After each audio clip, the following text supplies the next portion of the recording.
The baby's cries echoed through the Morrison ranch house like the wail of a dying soul, growing weaker with each passing hour.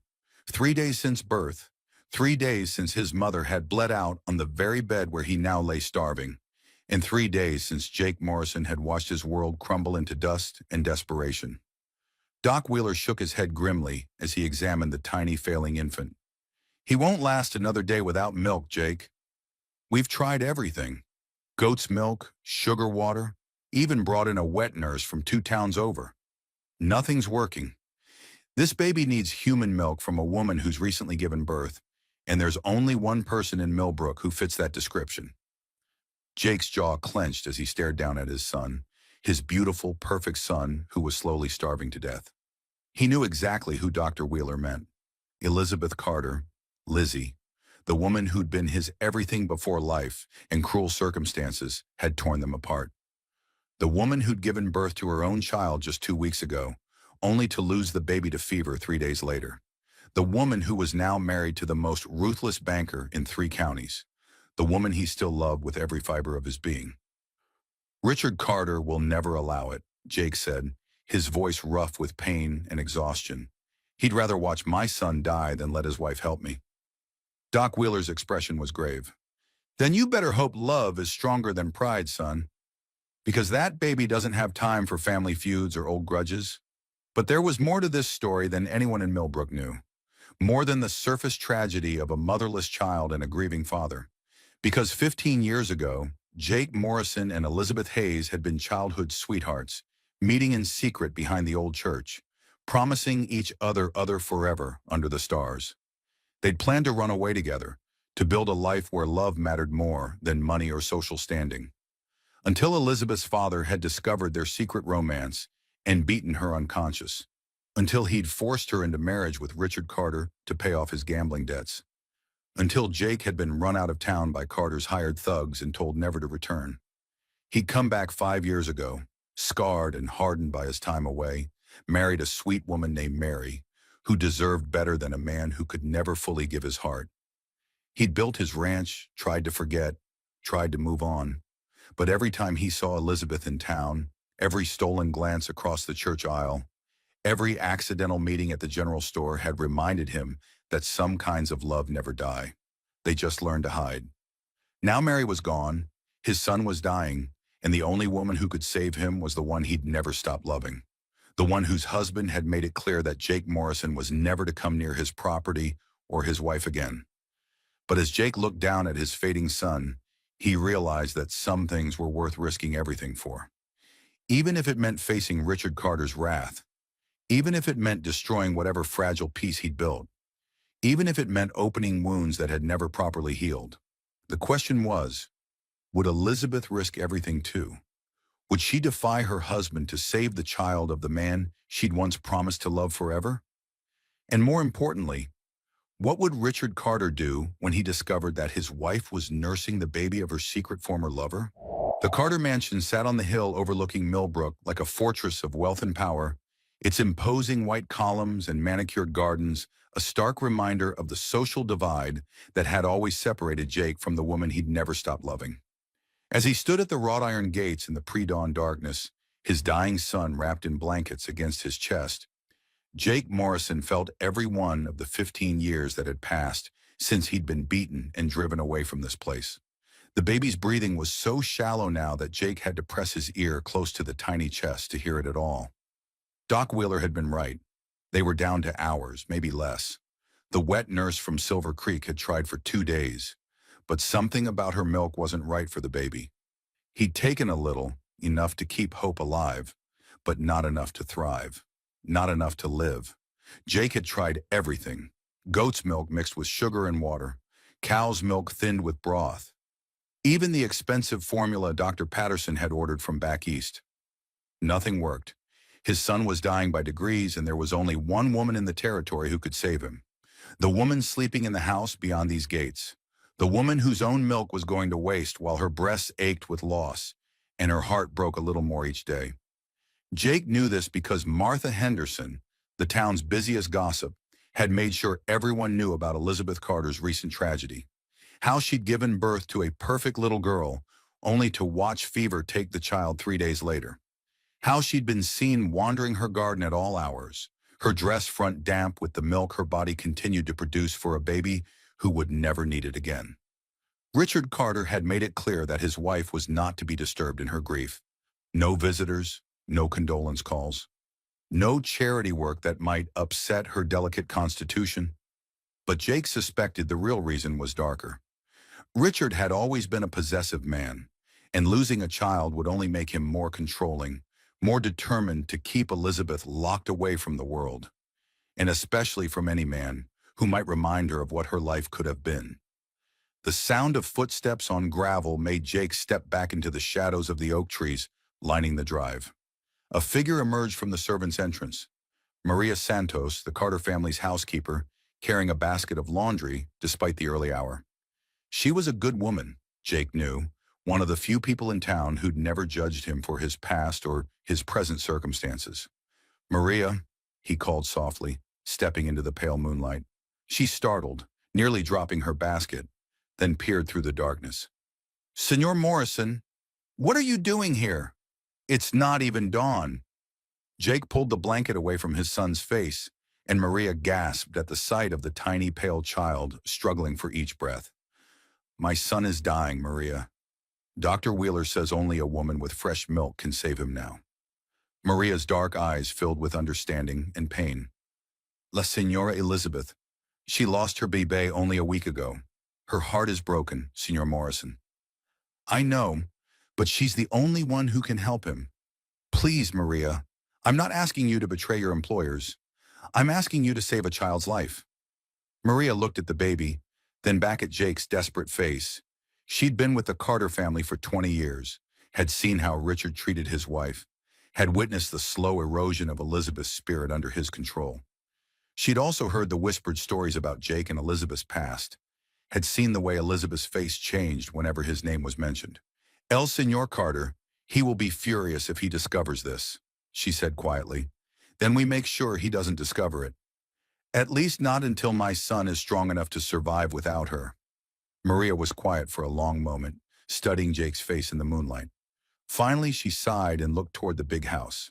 "La Señora, she walks in the garden every morning at sunrise. She cannot sleep since she lost her bébé. Always she goes to the rose garden behind the house where Senor Carter cannot see from his study window." Hope flickered in Jake's chest for the first time in days. "Will you tell her I'll be waiting there?" "See," Maria said softly. "But Senor Morrison, be very careful. If Senor Carter discovers you here, he will have you arrested, or worse." Jake nodded grimly. He knew exactly what Richard Carter was capable of. The man had built his fortune on the misery of others, foreclosing on desperate families and buying up their land for pennies on the dollar. He ruled his household with the same iron fist he used in business, and Jake had no doubt that Carter would see any attempt to help his dying child as a threat to his control over Elizabeth. But as Jake looked down at his son's face, so pale it was almost translucent in the moonlight, he knew he had no choice. Some risks were worth taking. The Rose Garden was Elizabeth's sanctuary, a place she'd created from nothing during the early years of her marriage when hope still lived in her heart. The roses were dormant now in the October cold, but their thorny branches created a maze of shadows and hiding places.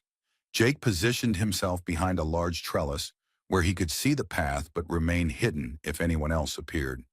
He didn't have to wait long. As the first pale light of dawn began to creep across the sky, he heard the soft whisper of skirts on stone and the quiet rustle of someone moving through the garden. Then she appeared around the corner of the path, and Jake's breath caught in his throat. 15 years had changed Elizabeth Hayes into Elizabeth Carter, but she was still the most beautiful woman he'd ever seen. Her dark hair was longer now, pinned up in a style that suggested wealth and status rather than the wild curls he remembered. Her figure was fuller, softer, shaped by motherhood even in loss. She wore a deep blue wrapper that made her eyes look like storm clouds, and there was a sadness in her face that cut Jake to the core. She was also visibly struggling with the physical aftermath of recent childbirth. Her posture spoke of discomfort, of a body that had done what nature intended but been denied its purpose. As she walked, she pressed a hand to her chest, where Jake could see the telltale dampness that meant her milk was coming down. "Lizzie," he called softly. She spun around with a sharp intake of breath, her hand flying to her throat.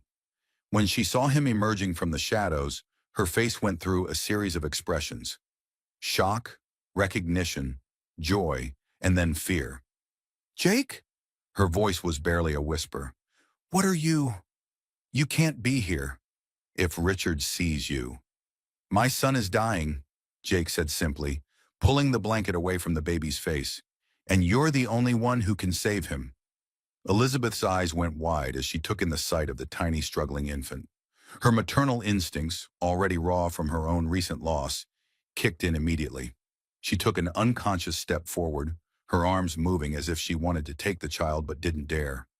"Oh God," she breathed. "How long has he been like this?" 3 days. Maybe 4. Mary died in childbirth, and nothing we've tried works. Dr. Wheeler says he needs human milk from a woman who's recently given birth. Jake's voice broke slightly. "Lizzie, I know what I'm asking. I know the risk. But please, he's all I have left." Elizabeth looked at the baby, then at Jake's desperate face, and Jake saw the moment her decision was made. The same fierce protectiveness that had made her defend wounded animals as a child, the same compassion that had drawn him to her all those years ago, flared to life. "Bring him here," she said, settling onto a stone bench beneath an arbor of bare vines. Jake's hands shook as he placed his son in Elizabeth's arms. The moment she touched the child, something seemed to ease in both of them. The baby's breathing steadied slightly, and Elizabeth's face softened with a peace Jake hadn't seen in years. "What's his name?" she asked, already beginning to arrange her wrapper to give the baby access to what he needed. "Samuel, after my father." Elizabeth smiled, the first real smile Jake had seen from her since he'd returned to Millbrook. "Hello, Samuel," she whispered to the baby. "Let's see if we can help you feel better." What happened next was both the most natural thing in the world and the most intimate moment Jake had ever witnessed.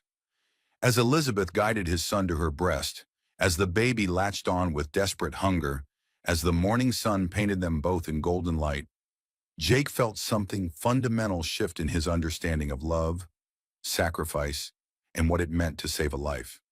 He also heard the sound of footsteps on the garden path and knew their time was running out.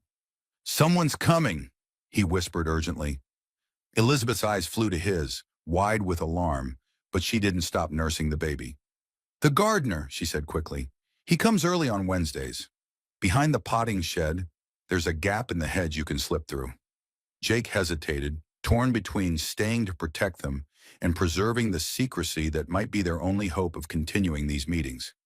"When can I bring him back?" "Tomorrow morning, same time." "But Jake," Elizabeth's voice caught, "if Richard finds out—" "He won't," Jake promised, though he had no idea how he could keep such a promise. "Thank you, Lizzie. You're saving his life." As Jake slipped away through the hedge, the last thing he heard was Elizabeth's soft voice singing a lullaby he remembered from their childhood, and the contented sounds of a baby finally feeding. For the first time in days, Samuel Morrison was going to survive the night. But as Jake made his way home through the early morning streets, he couldn't shake the feeling that they'd started something that would be impossible to stop. Something that would either save them all or destroy everything they'd built from the ashes of their broken dreams. The change in Samuel was nothing short of miraculous. Within 12 hours of his first feeding with Elizabeth, the baby's color had improved from deathly pale to a healthy pink. His breathing steadied, his tiny fists unclenched, and for the first time since his birth, he slept peacefully through the night. Jake sat in his rocking chair, his son finally resting quietly against his chest, and felt a combination of overwhelming gratitude and terrifying awareness of what he'd set in motion. Elizabeth's milk had saved Samuel's life, but it had also created a bond that went far beyond the physical necessity of feeding a hungry child. The next morning, Jake arrived at the rose garden to find Elizabeth already waiting, pacing nervously among the dormant flower beds. She'd clearly been up for hours. Her hair was perfectly arranged, her dark green dress immaculate, but there were shadows under her eyes that spoke of a sleepless night. "How is he?" she asked immediately, reaching for the baby with hands that trembled slightly. "See for yourself," Jake said, pulling back the blanket to reveal Samuel's transformed appearance. Elizabeth's face lit up with wonder and relief. Oh, thank God. He looks like a completely different child. As she settled onto their stone bench and began to arrange her dress for nursing, Jake noticed the way her movements had become more confident, more purposeful. Yesterday she'd been tentative, almost frightened by the intimacy of the act. Today she moved with the natural grace of a mother tending her own child. Elizabeth, Jake began carefully, I need you to know how grateful I am. What you're doing, it goes beyond anything I had a right to ask. She looked up at him, Samuel already latching on hungrily. You don't need to thank me, Jake. This is, this is healing something in me too. My body was made to feed a child, and losing Emma, her voice caught on the name of her dead daughter. Having Samuel need me, it makes the loss feel less like a waste. Jake knelt beside the bench, close enough to see the peaceful expression on his son's face, close enough to catch the faint scent of roses in Elizabeth's hair. Tell me about her, about Emma. Elizabeth's smile was sad but genuine. She was perfect. 10 tiny fingers, 10 tiny toes. She had your eyes. She had blue eyes like... Elizabeth caught herself, color rising in her cheeks. Like Samuel's. And she was so alert, so curious about everything. For 3 days, she was the center of my world. What happened? Fever. It came on so suddenly. One moment she was nursing normally. The next she was burning up and struggling to breathe. Dr. Wheeler tried everything, but Elizabeth's voice broke. Sometimes I think Richard was almost relieved. He never wanted children, you know. He only agreed because his mother insisted he needed an heir. The bitterness in her voice when she mentioned her husband sent a chill through Jake. Lizzie, does he hurt you? Elizabeth's laugh was hollow. Richard doesn't need to raise his hand to hurt someone. He's much more sophisticated than that. He hurts with words, with control, with making sure I know exactly how trapped I am. She looked down at Samuel, who was nursing contentedly. He's never forgiven me for not being the perfect society wife he thought he was buying, and he's certainly never forgiven me for not being able to forget you. The admission hung between them like a physical presence. Jake felt his heart racing, torn between joy that she'd never forgotten him and anger at the man who'd made her life a prison. Lizzie! Don't, she said quickly. Don't say whatever you're thinking of saying. We can't go down that path, Jake. Too much has happened. Too much has changed. But even as she spoke the words, her free hand moved unconsciously to touch his, where it rested on the bench beside her. The contact was electric, sending warmth shooting up Jake's arm and straight to his heart.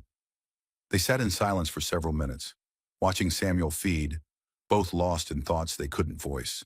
Finally, Elizabeth spoke again. How long will he need this? The nursing, I mean. Jake had been dreading this question because he honestly didn't know the answer. Dr. Wheeler says at least a few weeks, maybe longer, until he's strong enough to take other food or until we can find another wet nurse who has what he needs. Elizabeth nodded, but Jake could see her mind working. A few weeks of secret meetings. A few weeks of lying to Richard about where I go in the mornings. She looked up at him. You realize what will happen if he discovers this? He'll have me arrested. Or killed. He'll have us both destroyed, Elizabeth corrected. Me for adultery, even though that's not what this is. You for corrupting his wife. And Samuel. She looked down at the baby with fierce protectiveness. Richard would find a way to hurt Samuel too, just to punish us. Jake felt cold dread settle in his stomach. Then we'll be more careful. We'll find other times, other places. Where? Elizabeth's voice was sharp with frustration. Richard controls every moment of my day. He has the servants report on my activities. He monitors my correspondence. These early morning walks in the garden are the only freedom I have, and only because Dr. Wheeler told him that fresh air would help with my grief recovery. Before Jake could respond, they both heard it, the sound of heavy footsteps on the main garden path, moving toward them with deliberate purpose. Elizabeth went rigid, Samuel still nursing at her breast, her face draining of color. Richard, she whispered, he never comes to the garden. Never. Jake was already moving, carefully lifting Samuel from Elizabeth's arms while she frantically adjusted her dress. But there wasn't time to hide, wasn't time to run. They could hear Richard Carter's voice now, accompanied by another man's, someone Jake didn't recognize. "I tell you, something's not right with her lately," Richard was saying, his cultured voice carrying clearly in the morning air. "She's been different, more secretive. And yesterday Maria mentioned she thought she heard voices in the garden during Elizabeth's morning walk." Jake's blood turned to ice. Maria had been discovered. Their one ally in the Carter household had been compromised. Elizabeth was on her feet now, Samuel hidden against her chest beneath her shawl, doing her best to look like a grieving mother taking solace in her garden. But Jake could see the terror in her eyes, could practically feel her heart pounding with fear. "Behind the potting shed," she whispered urgently. "Now!" But it was too late. Richard Carter rounded the corner of the path at that moment, accompanied by Sheriff Bradshaw, and his calculating eyes took in the scene immediately. Elizabeth standing beside the bench, clearly flustered, and Jake Morrison frozen like a deer caught in torchlight, holding what was obviously a baby. The silence that followed was deafening. Richard's face went through a series of expressions: surprise, suspicion, and finally a cold, terrible rage that made Jake's skin crawl. Sheriff Bradshaw, a man Jake knew to be firmly in Carter's pocket, rested his hand on his gun belt. "Well, well," Richard said softly, his voice like silk wrapped around steel. "What have we here?" Elizabeth lifted her chin with a courage that reminded Jake why he'd fallen in love with her all those years ago. "Richard, I can explain—" "Oh, I'm sure you can, my dear," Richard interrupted, never taking his eyes off Jake. "I'm sure you have a fascinating explanation for why you're having a secret rendezvous with Jake Morrison in our garden. At dawn, while you're clearly indisposed." His gaze flicked meaningfully to the damp spots on Elizabeth's dress that betrayed her recent nursing. Jake stepped forward, instinctively moving to protect Elizabeth, even though he knew it was useless. "Mr. Carter, your wife was helping me save my son's life. Nothing more." Richard's laugh was like breaking glass. "How noble, how touching, and how convenient that saving your son's life required my wife to—" He gestured vaguely at Elizabeth's disheveled appearance. What exactly was she saving him with, Morrison? The implication in his voice made Jake's hands clench into fists. "She was nursing him. My son was starving, and your wife's milk saved his life.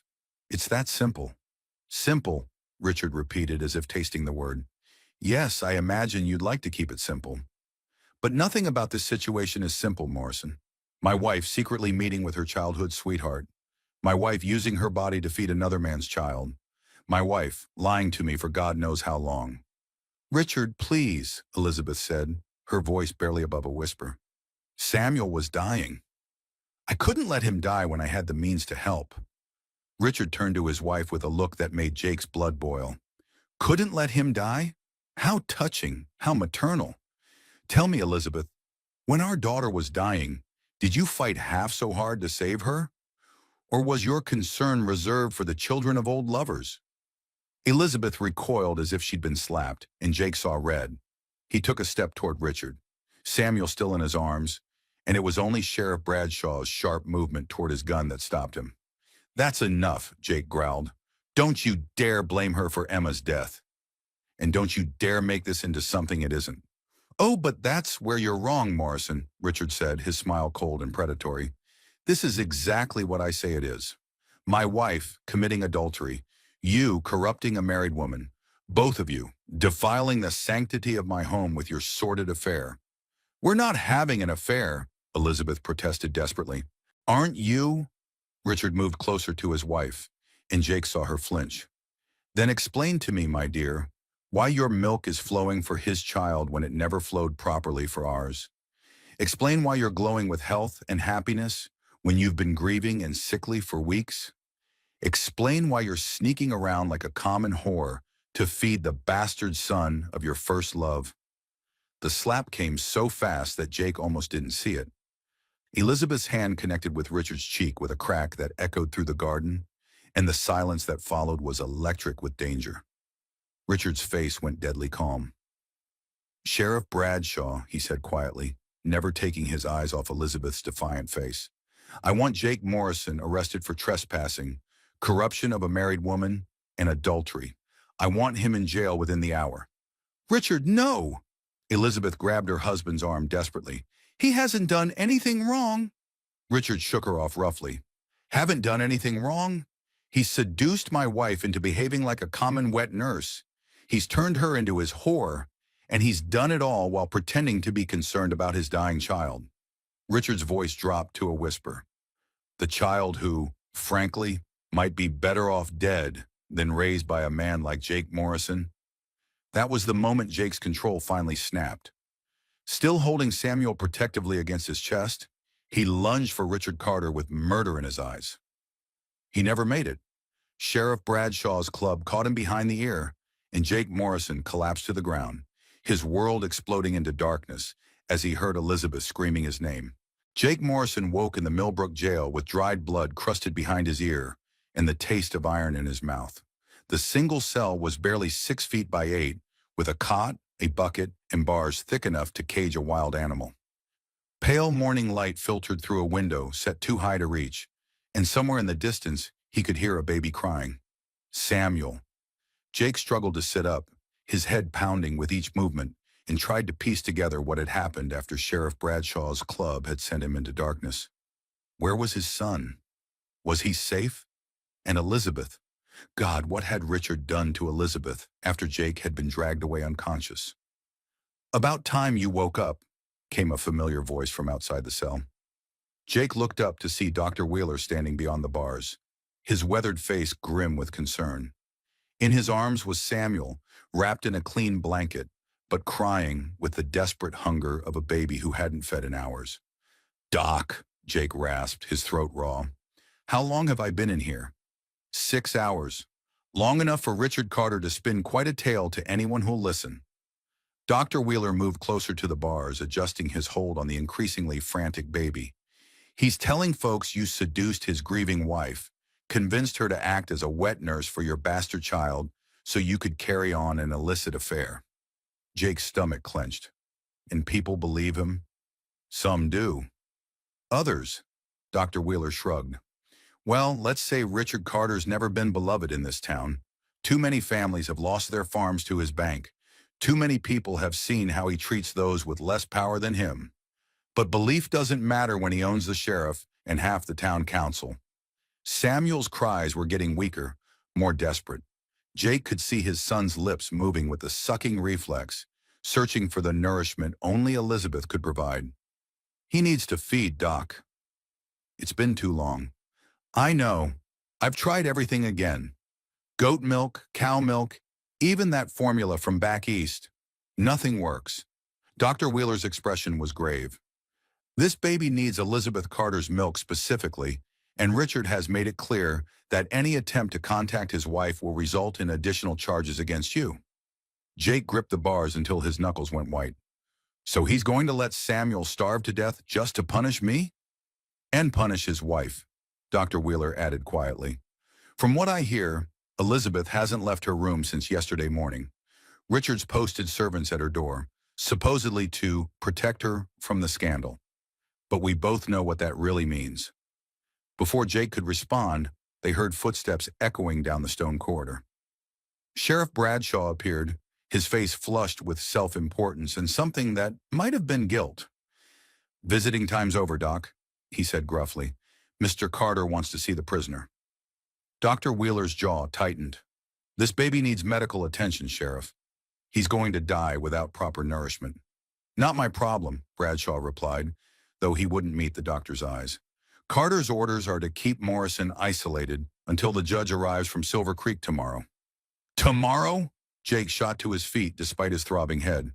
"My son will be dead by tomorrow." "Should have thought of that before you started messing around with another man's wife," Bradshaw said, but his voice lacked conviction. Dr. Wheeler handed Samuel through the bars to Jake, ignoring the sheriff's protests. "Keep him warm. Keep him calm. I'll try to find another solution." As Dr. Wheeler left, promising under his breath to return soon, Jake was left alone with his dying son and the weight of his own helplessness. He paced the small cell, Samuel growing quieter and weaker in his arms, trying to think of any way out of this nightmare. An hour later, Richard Carter arrived like a dark cloud blocking the sun. He stood outside Jake's cell in his expensive suit, his face a mask of cold satisfaction, and studied the scene with obvious pleasure. "How touching," Richard said softly, "the devoted father and his dying child. Rather poetic, don't you think?" Jake moved to the bars. Samuel cradled protectively against his chest. "You bastard. You're letting an innocent baby die to satisfy your wounded pride." "Wounded pride?" Richard's laugh was like breaking glass. "Oh, Morrison, you understand nothing about this situation. This isn't about pride. This is about justice." "Justice?" Jake's voice was raw with fury. "What justice is there in letting a child starve?" Richard stepped closer to the bars, close enough that Jake could see the cold calculation in his eyes. "The justice of consequences. You see, I've spent 15 years building a life, a reputation, a position in this community. And you think you can waltz back into town and destroy all of that because of some childhood romance? I came back to build my own life, to forget about you and Elizabeth and move on." "But you didn't forget, did you?" Richard's smile was sharp as a blade. "You married poor Mary Henderson, but you never stopped watching Elizabeth. Never stopped hoping. And when the opportunity arose to insinuate yourself back into her life, you took it." Jake felt Samuel's breathing becoming more labored, more desperate. "She saved my son's life. That's all this was. Was it?" Richard pulled a folded paper from his coat pocket. "Because I have here a letter, Morrison. A letter Elizabeth started writing but never finished. Would you like to know what it says?" Jake's blood turned cold, but he said nothing. Richard unfolded the paper with deliberate slowness. "My dearest Jake," he read, his voice dripping with mock sweetness, "I cannot continue this charade any longer. Every moment I spend with you and Samuel reminds me of the life we should have had, the love we should have shared. When I hold your son to my breast, I pretend he is ours, that we are the family we always dreamed of being." Richard looked up from the letter. "Shall I continue?" Jake closed his eyes, understanding now how completely they'd been trapped. Elizabeth had written down her feelings, probably in a moment of grief and longing, and somehow Richard had found the letter. "She never gave it to me," Jake said quietly. "No, but she wrote it. She felt it. And that, Morrison, is all the proof I need that you've corrupted my wife beyond redemption. What do you want, Carter?" Richard's smile widened. "I want you gone. Permanently. I've already spoken to Judge Hamilton. He's an old friend, you understand, and he owes the bank several favors. You'll be convicted of adultery, corruption of a married woman, and trespassing. The sentence will be 5 years in the territorial prison, with the provision that you never return to this county." Jake felt his world collapsing. "And Samuel?" "Will die, I imagine, unless—" Richard paused dramatically. "Unless you're willing to make a deal." "What kind of deal?" Richard pulled out a second document, legal papers of some kind. "A confession. You admit to seducing my wife, to corrupting her for your own selfish purposes, and to using your dying child as a weapon against her maternal instincts. You publicly apologize to me and to the community for your actions, and you sign over custody of your son to Elizabeth and me." Jake stared at the papers in Richard's hand, understanding the true depth of the man's cruelty. "You want to take Samuel from me. I want to give him to Elizabeth. She needs a child to heal from the loss of our Emma. Your son will provide that healing, and in return, he'll live. He'll have a proper home, proper education, proper opportunities. Everything you could never give him. Under your roof, with you as his father." Richard's expression grew thoughtful. "I admit, the irony is satisfying. Raising the child of the man who tried to steal my wife. Watching Elizabeth pour all her maternal love into your son while knowing he'll never truly be hers. Yes, I think I could learn to appreciate the arrangement." Jake looked down at Samuel, whose tiny chest was barely moving now. His son was dying in his arms while this madman offered a devil's bargain. Samuel's life in exchange for Jake's freedom and fatherhood. "And if I refuse? Then you go to prison, your son dies, and Elizabeth spends the rest of her life knowing that her selfishness killed an innocent child." Richard's voice was conversational, as if they were discussing the weather. She's already blaming herself, you know. I've made sure of that. Before Jake could respond, they heard rapid footsteps in the corridor. Dr. Wheeler appeared, slightly out of breath and accompanied by an unexpected figure. Maria Santos, the Carter family housekeeper. "Sheriff," Dr. Wheeler called out. "I need to see the prisoner immediately. Medical emergency." Sheriff Bradshaw appeared from his office looking annoyed. "I told you, Doc, no more visits until—" "La Senora," Maria interrupted, her voice thick with tears and desperation. "La Senora Elizabeth, she is very sick. She needs El Bebe Samuel, and he needs her. Please, Sheriff, they both will die without each other." Richard's face went white. "What do you mean Elizabeth is sick?" Maria turned to her employer with eyes full of accusation. "You lock her in her room, Senor Carter. You tell the other servants she is not to be disturbed. But I hear her crying. I hear her calling for El Bebe. And now," Maria's voice broke, "now she has the fever. The same fever that took little Emma." The words hit Richard like a physical blow. For the first time since Jake had known him, Richard Carter looked genuinely afraid. "That's impossible," he said, but his voice lacked conviction. Dr. Wheeler stepped forward. "Puerperal fever, Richard. Childbed fever. It can come back in women who've recently given birth, especially when they are under extreme emotional distress. Elizabeth's body is still producing milk, still in the vulnerable post-birth state. The stress you've put her under, the separation from the child she's been nursing." He shook his head grimly. "Her body thinks Samuel is her baby, Richard.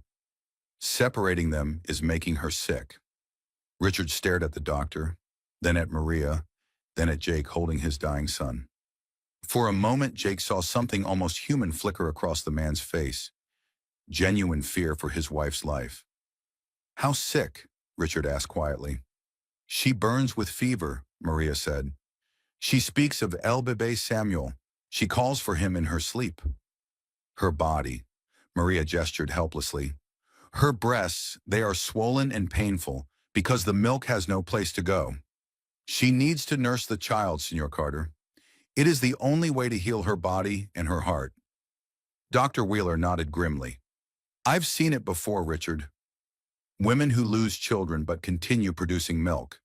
The physical and emotional trauma can trigger a fever that—" he paused meaningfully, "that can kill them if not treated properly." Richard was quiet for a long moment, staring at the confession papers in his hand, then at Jake holding Samuel. When he finally spoke, his voice was strained. "What are you saying, Doctor? That I have to choose between punishing Morrison and saving my wife's life?" "I'm saying," Dr. Wheeler replied carefully, "that your wife and this baby need each other to survive. Whatever's happened between you and Morrison, whatever mistakes have been made, 2 innocent lives hang in the balance. Elizabeth and Samuel. They need each other." Richard Carter stood in the dim jail corridor, faced with a choice between his revenge and his wife's life. And as Samuel gave a weak, barely audible cry in Jake's arms, they all held their breath to see which way his cruelty would bend. The silence in the jail corridor stretched like a taut wire ready to snap.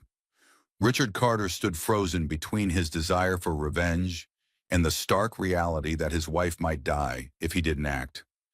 In Jake's arms, Samuel had gone frighteningly quiet, his tiny chest barely moving with each labored breath. Time was running out for everyone. Dr. Wheeler stepped closer to Richard, his voice urgent but carefully respectful. "Richard, I need you to understand what's happening to Elizabeth. Puerperal fever isn't just about grief or stress. It's her body's physical response to the trauma of losing Emma, combined with the ongoing milk production for Samuel. Every hour that passes without nursing increases the risk of infection, of losing her the same way we lost your daughter." The comparison to Emma's death hit Richard like a physical blow.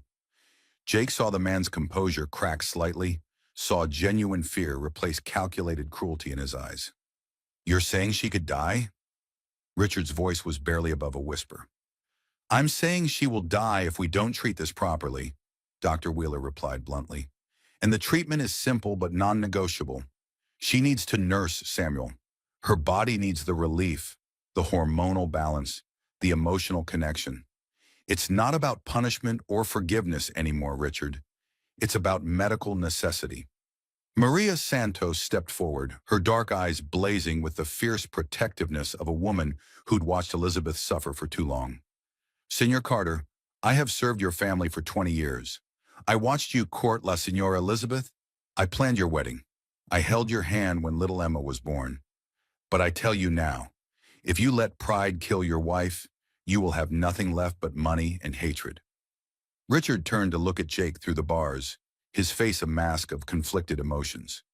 And what about him? What about the man who corrupted my wife, who turned her against me? Jake met Richard's gaze steadily, Samuel's failing form heavy in his arms. I never turned her against you, Carter. You did that all by yourself with 15 years of control and cruelty. But if you want to blame me for saving my son's life, if you want to call that corruption, then do it. Just don't let your hate kill Elizabeth and Samuel both. Don't lecture me about my wife, Richard snapped. But there was less venom in it than before.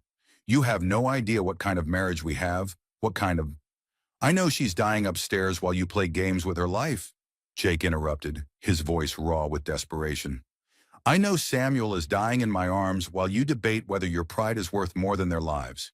And I know that if you let them both die for your revenge, you'll have to live with that choice for the rest of your miserable existence.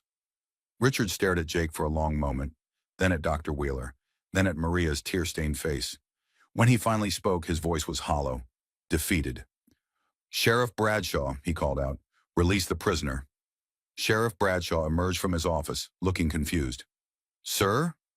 I thought you wanted him held until... I said release him, Richard repeated, his tone brooking no argument. Medical emergency. Dr. Wheeler's orders. As Bradshaw reluctantly unlocked the cell, Richard turned to Jake with eyes that burned with suppressed fury. This isn't forgiveness, Morrison. This is medical necessity. You will nurse your son with my wife under my supervision. When this crisis passes, when both Elizabeth and the child are stable, you will leave this county and never return. Is that understood? Jake nodded, too grateful to argue with the conditions. Understood. The walk to the Carter mansion felt like a funeral procession. Jake carried Samuel, whose breathing had become so shallow it was barely perceptible. Dr. Wheeler walked beside them, his medical bag clutched tight in his hands. Richard led the way, his face set in stone, while Maria hurried ahead to prepare Elizabeth's room. The Carter mansion felt different now, less like a fortress of wealth and more like a mausoleum. The servants they passed in the corridors kept their eyes down, but Jake could feel their curious and sympathetic gazes. Word of the crisis had clearly spread through the household. Elizabeth's bedroom door stood open, and the scene inside broke Jake's heart. She lay in the massive four-poster bed, her face flushed with fever, her hair damp with sweat. She was mumbling incoherently, her hands moving restlessly on the coverlet, as if searching for something, or someone. Samuel, she whispered, her eyes closed and unfocused. Where is Samuel? He needs. Dr. Wheeler immediately went to her side, checking her pulse and temperature. The fever's high, but not critical yet. How long has she been like this, Maria? Since this morning, doctor. She calls for El Bebe. She tries to get up to find him, but she is too weak. Jake approached the bed slowly, Samuel cradled against his chest. Elizabeth? Lizzie, can you hear me? Her eyes fluttered open at the sound of his voice, unfocused but searching. Jake? Is Samuel? He's here, Jake said softly, sitting on the edge of the bed despite Richard's sharp intake of breath. He needs you, Lizzie. You're the only one who can help him. Elizabeth struggled to sit up, her movements weak and unsteady. Maria immediately moved to help her, arranging pillows behind her back and gently guiding her to a position where she could nurse comfortably. Mi niño, Elizabeth whispered as Jake placed Samuel in her arms. My poor baby, you must be so hungry. What happened next was both miraculous and heartbreaking. As Elizabeth guided Samuel to her breast, both mother and child seemed to settle immediately. Samuel latched on with desperate hunger, his tiny hands gripping Elizabeth's nightgown as if afraid she might disappear again. Elizabeth's face, which had been tight with pain and fever, began to relax as her body responded to the familiar rhythm of nursing. That's it, Dr. Wheeler said approvingly, monitoring Elizabeth's pulse. Her body temperature is already starting to normalize. The physical relief of nursing will help reduce the fever significantly. Richard stood in the corner of the room, watching the intimate scene with an expression Jake couldn't read. There was pain there, certainly, and anger. But there was also something else. A grudging recognition of the bond between Elizabeth and Samuel. An understanding that what he was witnessing went beyond adultery or corruption. She loves him, Richard said quietly, almost to himself. She loves your son as if he were her own. Jake looked up from watching Samuel nurse, meeting Richard's gaze across the room. Yes, she does. And he needs that love to survive. More than he needs his father's love, apparently. The words stung, but Jake forced himself to remain calm. He needs both. But right now he needs the milk that only Elizabeth can provide. And she needs the healing that only he can give her. They sat in tense silence for several minutes, watching Elizabeth nurse Samuel back to health, while her own fever gradually subsided. Dr. Wheeler monitored them both, occasionally checking pulse rates and temperatures, nodding with satisfaction as both patients stabilized. Finally, Elizabeth looked up at her husband with clear eyes for the first time in days. Richard, I know you're angry. I know this situation looks improper, but this child was dying, and I had the means to save him. How could I do anything else? Richard moved closer to the bed, his face still hard, but less openly hostile. You could have told me. You could have asked my permission instead of sneaking around like a what? Elizabeth's voice was stronger now, fed by maternal protectiveness and the courage that came from holding a child who needed her. Like a woman with compassion? Like someone who values life over pride? Like someone who's still in love with her childhood sweetheart, Richard shot back. The accusation hung in the air like a challenge. Elizabeth looked down at Samuel, who was nursing contentedly, then back at her husband with eyes that held both sadness and truth. Yes, she said quietly. I am still in love with Jake Morrison. I have been for 15 years, through every day of our marriage, through every night I've lain beside you, wishing I were somewhere else. But Richard, that doesn't change the fact that what I did for Samuel was right. It doesn't make this about adultery or corruption. It makes it about saving a child's life. The honesty of her admission seemed to deflate Richard's anger like air from a punctured balloon. He sat heavily in the chair beside the bed, looking suddenly older than his 42 years. So what happens now, he asked tiredly. Do I pretend this never happened? Do I ignore the fact that my wife just confessed to loving another man? Do I watch her nurse his child every day and pretend it doesn't tear me apart? Elizabeth shifted Samuel to her other arm, her movements now confident and natural. What happens now is that we save Samuel's life, however long that takes, whatever that requires. And then, she looked at Jake, her eyes full of pain and resignation. Then Jake takes his son and leaves, as you've demanded. And you and I figure out how to live with the choices we've all made. Jake felt something cold settle in his chest. Elizabeth, I never asked you to sacrifice. Yes, you did, she interrupted gently. The moment you brought Samuel to me, you asked me to choose between his life and my marriage, between doing what was right and doing what was safe. I made that choice, Jake, and I'd make it again. Dr. Wheeler cleared his throat diplomatically. The immediate crisis appears to be resolving. Elizabeth's fever is down, and the baby is feeding normally. But I should warn you all, this arrangement will need to continue for several weeks at minimum.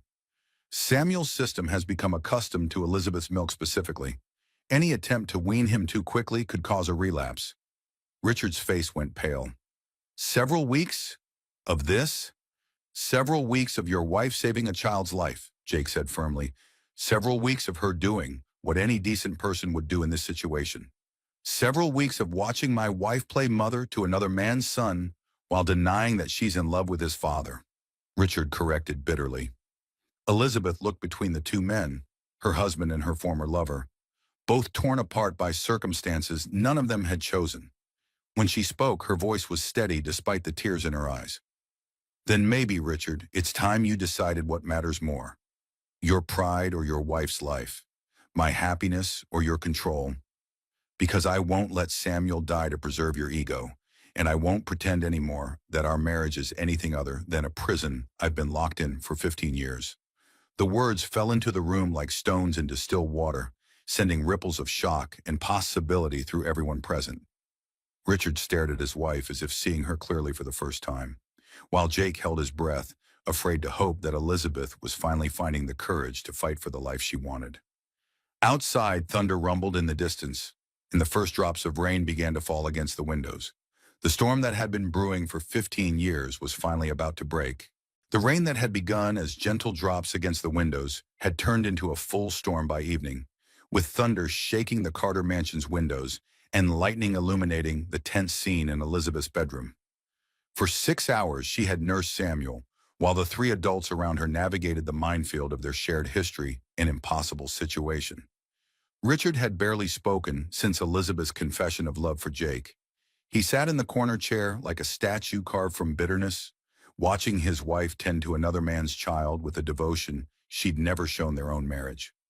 Dr. Wheeler had left an hour ago, satisfied that both patients were stable, but promising to return in the morning to check on their progress. Jake remained beside the bed, unable to tear himself away from the sight of his son finally thriving. Samuel had fed 3 times since their reunion, each feeding stronger and more confident than the last. His color was good, his breathing steady, his tiny fists grasping at Elizabeth's nightgown with the instinctive trust of a child who knew he was safe. "He's beautiful," Elizabeth murmured, stroking Samuel's dark hair as he nursed sleepily at her breast. "He looks just like you did as a baby, Jake." The same stubborn chin, the same way of frowning when he's concentrating. Jake smiled despite the tension in the room. Mary used to say he had my temper. Even as a newborn, he knew what he wanted and wasn't shy about demanding it. "Smart boy," Elizabeth said softly. "Knowing what you want is half the battle in life. Fighting for it is the other half." The pointed comment wasn't lost on anyone in the room. Richard stirred from his brooding silence with a bitter laugh. "Fighting for what you want," he repeated. "How noble. How romantic. Tell me, Elizabeth, what exactly are you fighting for now? The chance to play house with your childhood sweetheart? The opportunity to mother his bastard while ignoring the vows you made to me?" Elizabeth looked up from Samuel with eyes that blazed with 15 years of suppressed anger. "I'm fighting for the right to save a child's life without being called a whore for it. I'm fighting for the chance to feel useful, needed, valued for something other than my ability to smile prettily at your business associates. And yes, Richard, I'm fighting for the memory of what love actually feels like." "You want to talk about love?" Richard stood abruptly, his composure finally cracking completely. "What about the love I've given you? The home, the security, the position in society? What about the 15 years I've spent building a life for us?" "Building a prison for me," Elizabeth corrected, her voice steady despite the tears beginning to flow. 15 years of being told when to speak and when to be silent, who to associate with and who to avoid, how to dress and how to act and how to feel. 15 years of being treated like a possession instead of a person. Jake shifted uncomfortably, feeling like an intruder in this intimate marital breakdown, but unable to leave while Samuel was still nursing. "Maybe I should take him," he said quietly. "Let you two work this out privately." "No," Elizabeth said firmly, tightening her hold on Samuel. "He's not finished eating, and he needs the comfort as much as the nourishment. This conversation is long overdue." Richard turned his attention to Jake with renewed fury. "This is your doing, Morrison. You came back to town with your dying child and your sob story, and you've turned my wife against me. You've poisoned her mind with romantic nonsense about what could have been." "I never asked her to choose," Jake replied honestly. "I asked her to save my son's life. Everything else, everything else was already broken long before I came back to Millbrook." "Was it?" Richard's smile was sharp with malice. "Because from where I stand, it looks like you've been planning this reunion for years. The perfect opportunity to play on Elizabeth's maternal instincts, to make her feel needed." "I don't know," Jake admitted finally. "I know Samuel needs Elizabeth's milk for several more weeks. I know she needs the healing that caring for him provides. Beyond that," he met Richard's hostile gaze directly. "Beyond that, it's not my choice to make." "Isn't it?" Richard's laugh was hollow. You've already made the choice, Morrison. The moment you brought your son to my wife, you made the choice. The moment you let her fall in love with him, you made the choice. And now we're all living with the consequences. Elizabeth struggled to sit up straighter, Samuel still cradled against her chest. Stop talking about me like I'm not here. Stop acting like I'm some helpless creature who can't think for herself or make her own decisions. Then make one, Richard said, turning to face his wife with eyes that burned with challenge and pain. Right now, Elizabeth, choose. Choose your comfortable prison with me, or choose uncertainty and scandal with him. But choose, and stop torturing us all with this pretense that we can somehow make this situation work. The ultimatum fell between them like a gauntlet thrown down in challenge. Elizabeth looked at her husband, the man who'd controlled her life for 15 years but had never truly known her soul. Then she looked at Jake, the man she'd loved since childhood, but who represented a future full of unknowns and social ostracism.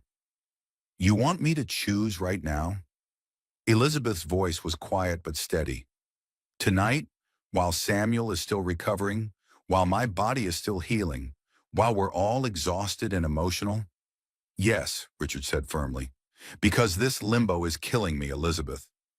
Watching you with him, watching you mother his child while you've never looked at me with half that tenderness. I can't do it for weeks. I won't. Elizabeth was quiet for a long moment, looking down at Samuel's peaceful face. When she finally spoke, her voice was filled with the kind of certainty that comes from facing the truth without flinching. Then I choose him, she said simply. I choose Jake and Samuel and whatever uncertain future that brings. Because Richard, you're right about one thing. This limbo is torture. But it's not torture because I'm torn between you and Jake. It's torture because I've been pretending for 15 years that I could learn to love you the way a wife should love her husband, and I can't. I've tried, God knows I've tried, but I can't. The confession hit Richard like a physical blow. He staggered backward as if she'd struck him, his face cycling through shock, pain, and finally a terrible kind of relief. You're choosing poverty, he said quietly. You're choosing scandal.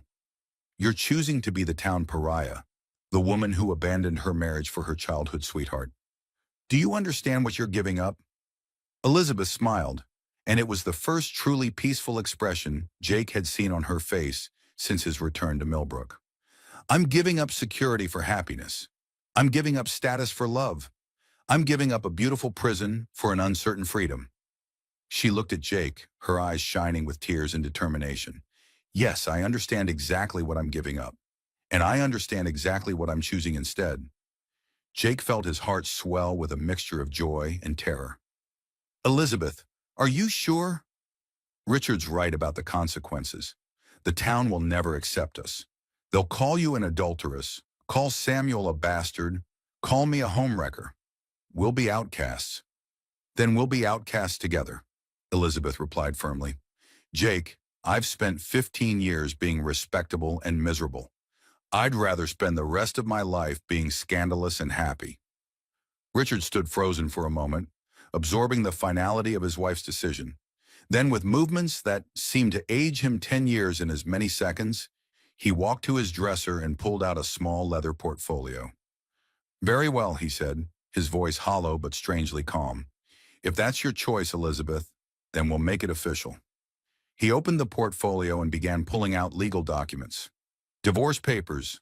I've had them prepared for months ever since I realized that Morrison's return to town was inevitable. Elizabeth stared at her husband in shock. You've had divorce papers prepared for months? I'm not a fool, my dear. I could see the way you looked whenever his name was mentioned. I could see the way you withdrew from me after he built that ranch just outside town. I knew this day would come. I just didn't expect it to involve a dying baby and a milk-soaked nightgown. Richard's bitter humor couldn't hide the pain in his voice, and for the first time, Elizabeth looked at her husband with something approaching compassion. Richard, I never wanted to hurt you. I know that sounds hollow now, but it's true. No, Richard replied, signing the divorce papers with swift, decisive strokes. You wanted to love me. That's different, and the tragedy is that I always knew the difference. But I married you anyway. thinking I could make you forget him through sheer force of will and financial security. He handed the signed papers to Elizabeth, who took them with trembling hands. There. You're free, Elizabeth. Free to love whomever you choose. Free to raise whatever children you see fit. Free to live whatever life you want. Just not in my house. The practical reality of her choice hit Elizabeth like cold water. Where will I go? What will I do? Jake stepped forward, his voice quiet but firm. You'll come home with Samuel and me, if you want to, if you're sure. Elizabeth looked around the opulent bedroom that had been her prison for 15 years, then down at the baby sleeping peacefully in her arms, the child who had saved her as much as she had saved him. When she looked up at Jake, her smile was radiant with possibility. Yes, she said simply. Yes, I'm sure. Outside, the storm was beginning to pass. But inside the Carter mansion, the real storm was just beginning. Because while Elizabeth had made her choice, the town of Millbrook still had to reckon with a scandal that would shake its foundations and challenge everything they thought they knew about love, duty, and the courage it takes to choose happiness over security. The hardest part was still to come. 3 months later, the scandal had settled into the rhythm of Millbrook's daily life like dust after a windstorm. Still visible if you looked for it, but no longer the consuming focus of every conversation. Elizabeth Morrison, she'd taken Jake's name the day after her divorce was finalized, stood on the porch of their modest ranch house, watching her husband teach their son to hold his head up during feeding time. Their son. The words still filled her with wonder.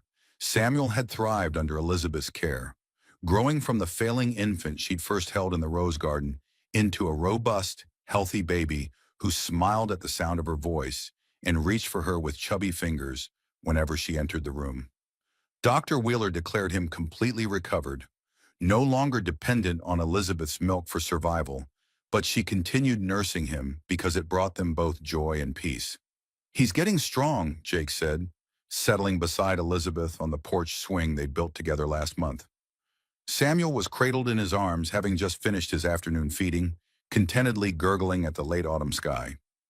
He knows he's loved, Elizabeth replied, leaning against Jake's shoulder with the casual intimacy of a couple who'd found their way back to each other after years of separation. That makes all the difference. The transition hadn't been easy. For the first month, they'd faced cold stares at the general store, whispered conversations that stopped when they walked into church, and the loss of several friendships that couldn't survive Elizabeth's disgraceful choices. Mrs. Whitmore had publicly declared that no decent woman would associate with an adulteress, and the ladies' sewing circle had made it clear that Elizabeth was no longer welcome. But they'd also found unexpected allies. Dr. Wheeler had been vocal in his support, reminding anyone who'd listen that Elizabeth had saved a child's life and shown more Christian charity than half the so-called righteous people in town. Maria Santos had left the Carter household to work for them, declaring that she'd rather serve a family built on love than one built on money and control. Even Sheriff Bradshaw, who'd initially arrested Jake, had quietly apologized and admitted that watching a baby thrive under Elizabeth's care had changed his perspective on the whole situation. Mrs. Henderson stopped by while you were in town, Elizabeth said, adjusting her position so she could see both Jake and Samuel clearly. She brought a pot roast and an apology. Jake raised an eyebrow. Martha Henderson? The town's biggest gossip? The same. Apparently, she's decided that any woman brave enough to choose love over security deserves respect rather than censure. Elizabeth smiled. She also mentioned that several other ladies have been asking about visiting.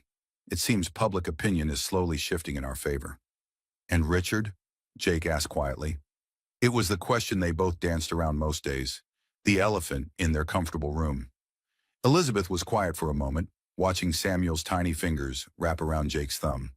He's leaving Millbrook, selling the bank and the house, moving back east to Philadelphia, where his family has connections. Maria heard it from the other servants. Jake felt a complex mixture of relief and something that might have been pity.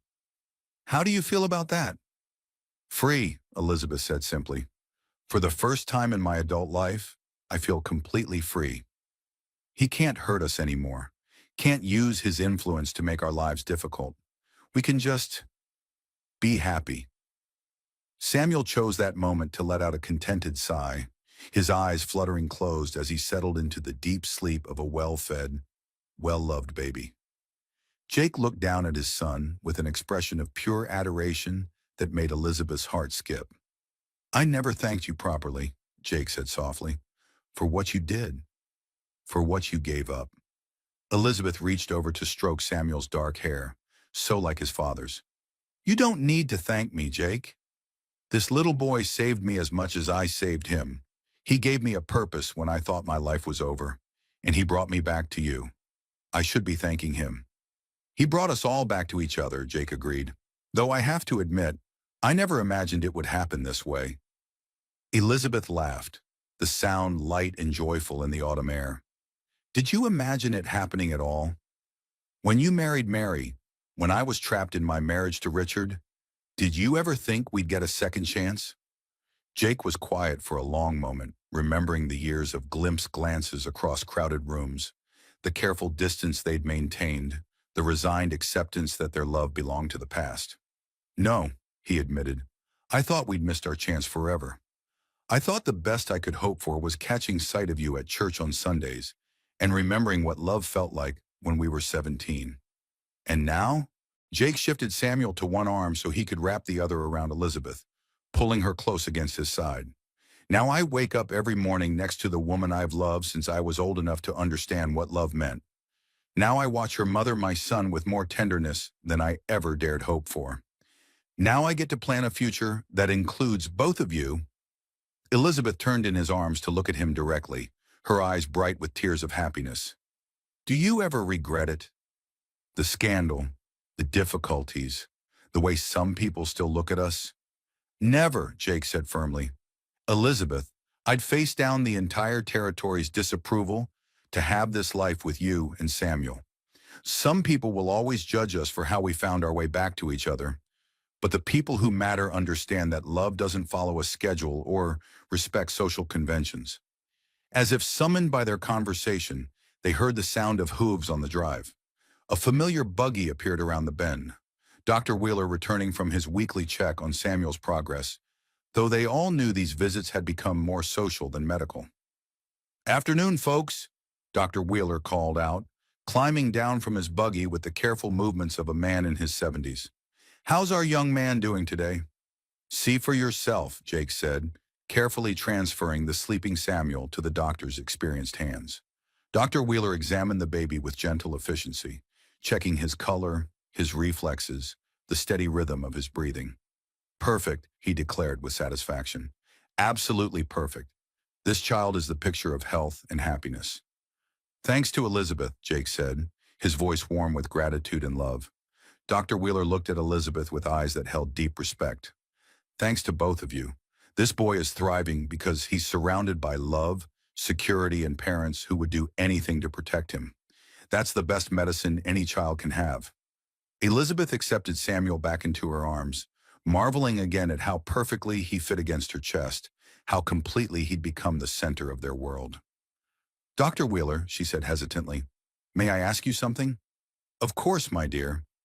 Do you think we did the right thing? All of us, I mean. The way everything happened. The choices we made?" Dr. Wheeler settled into the rocking chair they kept on the porch for visitors, his weathered face thoughtful. "Elizabeth, in 50 years of practicing medicine, I've learned that life rarely gives us perfect choices. We do the best we can with the circumstances we're given, and we try to minimize the harm while maximizing the good." He gestured toward Samuel, who was starting to stir in Elizabeth's arms. "That child was dying. You had the means to save him, and you did, regardless of the personal cost. Jake was willing to sacrifice his freedom and his future to ensure his son's survival. Even Richard, in the end, chose his wife's life over his pride." Dr. Wheeler paused, looking out over the rolling hills that surrounded the Morrison Ranch. "Yes, Elizabeth, I think you all did the right thing. Maybe not the conventional thing, maybe not the thing that makes the town gossips comfortable, but the right thing, the loving thing." As evening fell and Dr. Wheeler departed with promises to return next week, Jake and Elizabeth sat together on their porch swing, Samuel nursing peacefully as the first stars appeared in the darkening sky. They didn't talk much. After years of separation and months of rebuilding their life together, they'd learned to find comfort in shared silence. "Jake," Elizabeth said finally, her voice soft in the gathering darkness. "Mmm, I love you. I love this life we've built. I love our son and our home and the way you look at me like I'm the most precious thing in your world." Jake pressed a kiss to the top of her head, breathing in the scent of roses that had clung to her hair since their first meeting in Richard's garden. "You are the most precious thing in my world. You and Samuel both." Samuel had finished nursing and was now gazing up at Elizabeth with the serious expression of a baby trying to make sense of the world around him. She smiled down at him, her heart overflowing with a happiness she'd never thought possible. "Hello, my beautiful boy," she whispered. "Did you know that you're the reason Mama and Papa found each other again? Did you know that you saved us all?" Samuel gurgled a response that might have been agreement, and both his parents laughed with the pure joy of a family that had fought for their right to exist and won. In the distance, a coyote howled at the rising moon, but here on the Morrison Ranch porch, surrounded by love and the promise of all the tomorrows stretching ahead of them, Jake and Elizabeth Morrison held their son close and knew that some battles, the ones fought for love, for family, for the right to choose happiness over convention, were always worth winning, no matter what anyone else might say.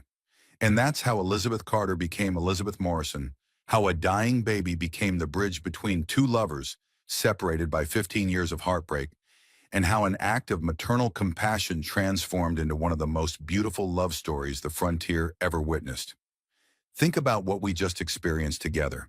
A woman trapped in a loveless marriage found the courage to risk everything, her security, her reputation, her entire social standing, to save the life of her secret lover's child. A man desperate to save his son's life discovered that sometimes the greatest gift you can receive is watching someone else love your child as their own. And a baby who should have died became the living symbol of love's power to heal, to unite, and to triumph over the cruelest circumstances. But this story is about so much more than forbidden love or scandalous romance. It's about the incredible bond between a mother and child, even when that child isn't biologically hers. Elizabeth's body responded to Samuel's need with the same fierce protectiveness she would have shown her own baby, proving that motherhood isn't just about biology. It's about choice, commitment, and the willingness to put a child's needs above your own comfort. It's also about the courage it takes to choose authenticity over approval. Elizabeth could have continued living her comfortable lie, playing the role of the perfect banker's wife, while her heart slowly died from neglect. Instead, she chose to fight for genuine happiness, even when it meant facing social ostracism and economic uncertainty. Jake's journey reminds us that true love sometimes requires us to accept help from unexpected sources, to swallow our pride for the sake of someone we love more than ourselves. He could have let his son die rather than expose Elizabeth to scandal, but he chose to trust in the strength of their connection and the power of her compassion. Even Richard Carter, the story's antagonist, showed us something profound about human nature.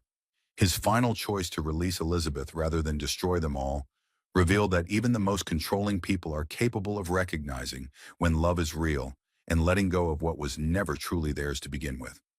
Samuel, the tiny catalyst who brought them all together, represents the innocent power of need meeting love. He didn't ask to be born into complicated circumstances, but his very existence forced three adults to confront their deepest truths about love, sacrifice, and what really matters in life. This story unfolded in 1881, but its themes are timeless. How many of us have felt trapped by circumstances beyond our control? How many have had to choose between security and happiness, between what's expected and what's authentic? How many have discovered that sometimes the greatest love stories begin with the simplest act of compassion? Elizabeth and Jake's love didn't conquer all. It required sacrifice, courage, and the willingness to face consequences. But it proved that when love is real, when it's worth fighting for, it can survive separation, overcome obstacles, and create something beautiful from the ashes of broken dreams. What did you think of Elizabeth's ultimate choice? Could you see yourself having the courage to walk away from security for the chance at genuine love? Have you ever experienced the transformative power of caring for someone else's child as if they were your own? Drop your thoughts in the comments below. We love hearing how these frontier tales of love and courage inspire you in your own lives. If this story moved you, if it reminded you that true love is worth fighting for, regardless of the obstacles, make sure to hit that like button and share it with someone who needs to hear this message of hope and redemption. Subscribe to Wild West Stories for more incredible tales of love triumphing over adversity, and ring that notification bell so you never miss our latest adventures from the American frontier. Remember, real love doesn't follow society's rules. It follows the heart. And sometimes the most beautiful families are the ones we choose rather than the ones we're born into. Thanks for joining Elizabeth, Jake, and Samuel on their journey from heartbreak to happiness, partner. Until next time, keep believing in the power of love to overcome anything. Like this video if you believe love is worth fighting for, and subscribe for more legendary frontier stories that prove the human heart always finds a way.